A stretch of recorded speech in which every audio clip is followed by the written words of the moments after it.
Hello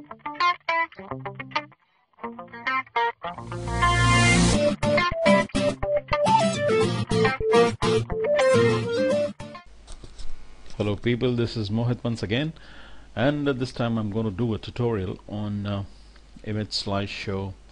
You can call it a flash photo gallery. Alright, so let's start then. This is Adobe Flash Professional CS5, and we will be working with ActionScript 3. See, the main aim here is to use ActionScript without using it. Now isn't that confusing? I want to use ActionScript, and yet I don't want to type ActionScript, but I want to use something which is ready-made that comes with Flash CS5 called code snippets. We'll see as we go along what exactly I mean by that. First things first, let me click on Window, go to Common Libraries, and click on buttons. What I'm doing here is I'm actually pulling up a ready-made button. Classic buttons, and then arcade button, a red colored button. Alright, so I'm just pulling it up onto the stage. Let me close this. Fine. Now I click on timeline here, and what I want to do is on frame number 1, 2 and 3 I want to have separate images. So basically this photo gallery will have 3 images. Okay, so back to frame number 1, let me import the first image. So I click on import to stage, and getting ready to pull one image now. Okay, this is the first one. Next, I select frame number 2, right click and say insert keyframe. Here I will like to keep the button, but I will like to replace this image, so I delete this image first. Click on find once again, import to stage, and okay. Now let me click on frame number 3 down here on the timeline, right click, say insert keyframe. Get rid of this image and replace it by importing my third image. Okay, this one is fine. Right, so as you can see, on all the 3 frames we have different images. Let me give an instance name to the button, the red classic arcade button. Okay, here on frame number 1, the instance name that I've chosen is excuse me, next, N-E-X-T. On frame number 2, I'll call this button next again. But on the third and the last frame, I'll call this button by an instance name called pref or previous. So it's next, and previous. The reason I gave the name previous or prev is because I want the ActionScript to perform a little differently.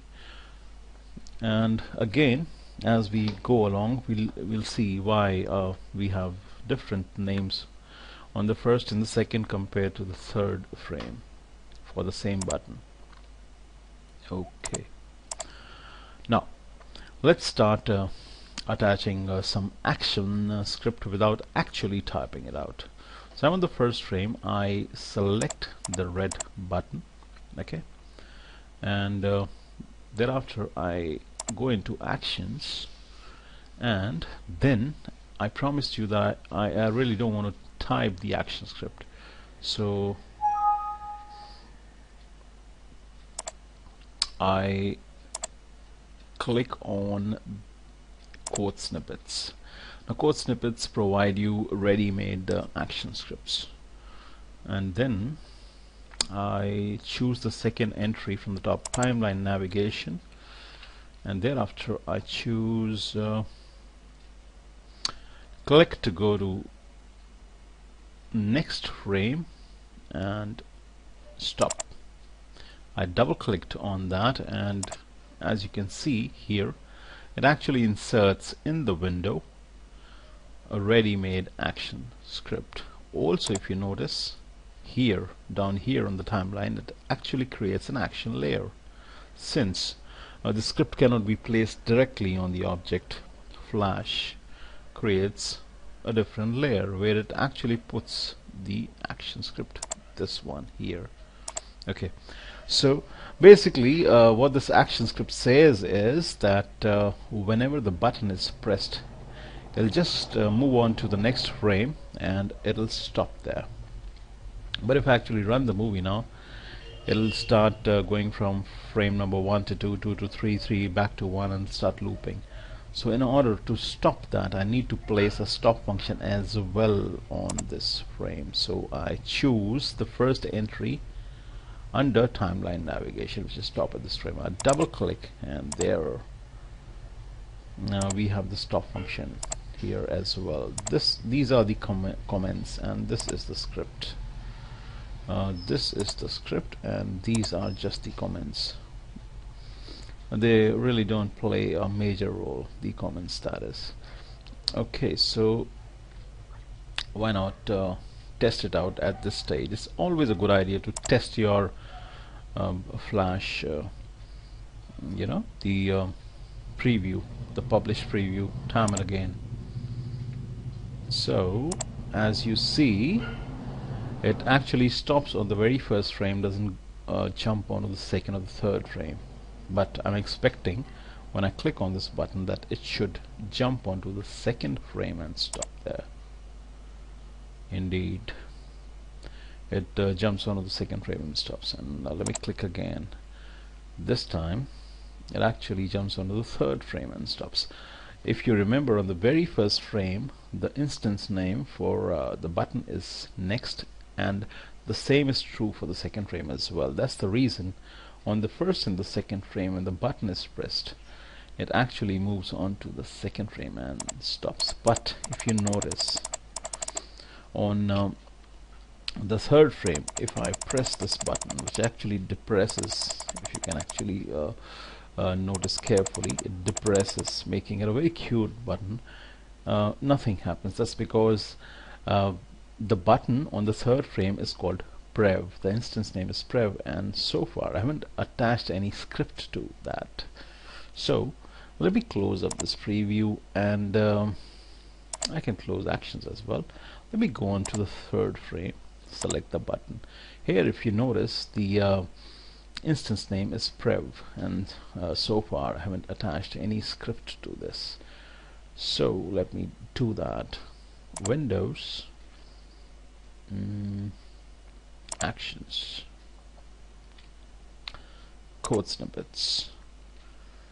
This time go to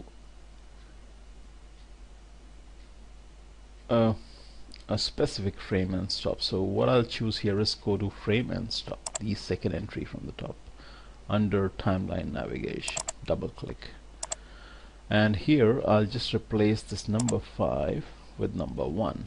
So basically what this script is doing is, whenever the button prev, or the button with the instance name prev, is pressed, the script is telling Flash to go back to the home frame, or the first frame, and stop.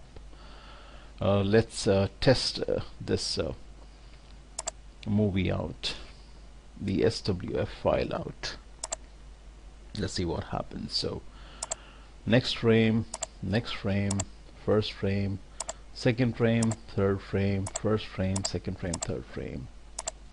So it's working perfectly well.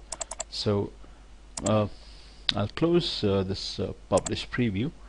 I'll close the scripting box as well, the scripting frame, the action scripting frame, and let me just recap what I have done. I created 3 different frames, and on each frame we have 3 different images. The button is same on all the three images, but it has a different instance name on the first and the second frame called next. On the third frame, the name of the button, or the instance name of the button, is prev. Wherever the button is called next, I have attached some action script, and the script says that you need to jump to the next frame, the adjacent frame, which is after this frame, and stop there. But when I click on the button on the third frame where the instance name is prev, it's supposed to go back to the first frame where it started off, and hence it loops. Now that we have achieved step number 1, I want to include something else as well, making this specific image gallery really look effective. This time I go back to frame number 1 and select the image. Alright, so far it's just an image, it's not a movie clip, and in order to attach some action script to this, it needs to be converted to a movie clip. And if I don't do that, Flash will do it for me. Let's see how it does that. So I select the image, go to Windows, and then actions to attach some action script. Okay, and as I promised, I do not really want to touch or do not really want to type action scripts, so I click on code snippets, ready-made action scripts. Thereafter I double click on animation. I move down and select the second last entry under animation, which is fade in a movie clip. So I double click. It says that since your selection or the image is not a movie clip, Flash will automatically convert and automatically create an instance name for this image before applying the code snippets. That's absolutely alright. I say OK, and if you notice, it's put in some comments and some ready-made action script. Now what this action script does is it fades in the object, and if you notice, let me close this up. If you notice, this image has become a movie clip, and the instance name for this movie clip is movie clip 1. Automated process by Flash. Either you make it a movie clip or Flash says I'll make it for you, because to apply any action scripting to an image, it needs to be first converted to a movie clip. Okay, we will do the same process. We'll repeat the same process with the frame number 2nd and 3rd image as well. I'm on to the frame number 2. Select the image on frame number 2. It's still a bitmap image, as you can see there. It's not a movie clip. Windows, actions, code snippets, fade in a movie clip. Flash says since it's not a movie clip, it's a bitmap image, I'm going to convert this to a movie clip and give it an instance name. I'm fine with that. Okay, I'm moving on to the 3rd frame. See here, 3rd frame, Windows, actions. I beg your pardon, let me close this up. Image on the 3rd frame selected, Windows, actions, code snippets, double click on fade in a movie clip. Okay, alright, so let's close this window up, file, publish preview in Flash. Let's check out. So if you notice, the first movie clip actually fades in very nicely. Very good. Click. The second image also fades in very nicely from 100% transparency to a 0% transparency. It gains opacity, and it's good for the 3rd image as well. first image, second image, third image, and it's looping nicely. Great. So guys, if you notice, this photo gallery not only does move on to the next image, it actually does so by losing its transparency. So guys, I really hope you enjoyed this tutorial and you learned something new. If you have any questions, please do write to me. I'll make sure that I try to answer them. You have a good day. See you again. Bye bye.